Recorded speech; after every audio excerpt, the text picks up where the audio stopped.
trois gamins insistent pour monter dans le téléphérique. Ils vont regretter amèrement leur choix, parce que la cabine s'arrête pile au milieu du trajet. Elle reste suspendue dans le vide. Les enfants regardent en bas tout flippés. Et là ils restent complètement figés. Le parc d'attractions et toute la ville sont plongés dans le noir. Ce qui veut dire que si le courant revient pas, ils descendent plus jamais. Le responsable essaie d'appeler des secours en urgence. Mais le talkie-walkie capte plus rien, avant même qu'il réalise ce qui se passe. Les appareils électriques de la cabine commencent à lâcher. Tous les équipements électroniques tombent en panne. D'abord le talkie-walkie autour du cou du responsable, puis son pacemaker.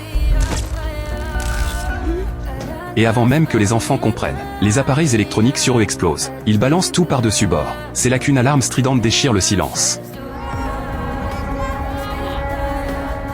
Le son leur vrille le crâne. Heureusement ça s'arrête après un moment, ce qui leur paraît vraiment bizarre. Mais ils n'ont pas le temps de creuser ça. Ce qui compte là maintenant, c'est de vérifier l'état du responsable. Quand la fille confirme qu'il a plus de pouls, elle ouvre sa veste, et découvre que son cœur est littéralement carbonisé. Sans réfléchir, elle lui fait un massage cardiaque. Mais sur un cadavre ça sert à rien du tout. C'est là qu'un des gamins remarque quelque chose. La ville en bas est plongée dans un noir total. Si c'était juste une panne électrique, il y aurait au moins des phares de voiture. Il commence à se demander si l'alarme était un signal d'évacuation. Cette hypothèse laisse les autres sans voix. Genre une guerre serait sur le point d'éclater ici, alors que les trois savent plus quoi faire. Le garçon se souvient tout à coup qu'il restait encore des employés dans le parc quand ils sont montés. Il ouvre la fenêtre de la cabine en urgence, et hurle de toutes ses forces vers le bas pour appeler à l'aide.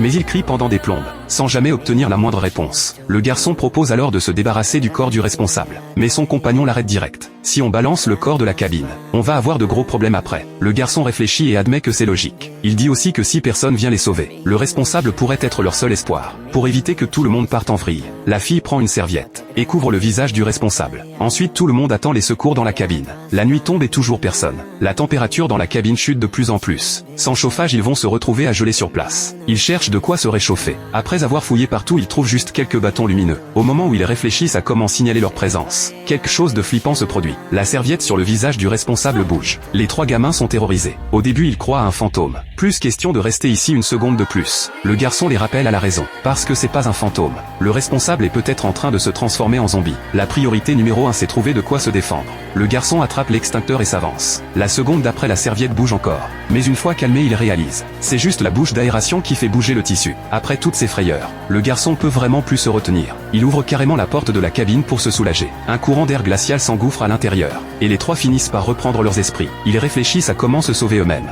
La fille propose d'attacher leurs vêtements ensemble pour faire une corde, et de descendre jusqu'au sol. Ses compagnons lui disent qu'elle rêve. Ils sont à au moins 70 mètres de hauteur. Une corde de vêtements c'est clairement pas suffisant. Ces trois casse-cou vont-ils réussir à s'en sortir?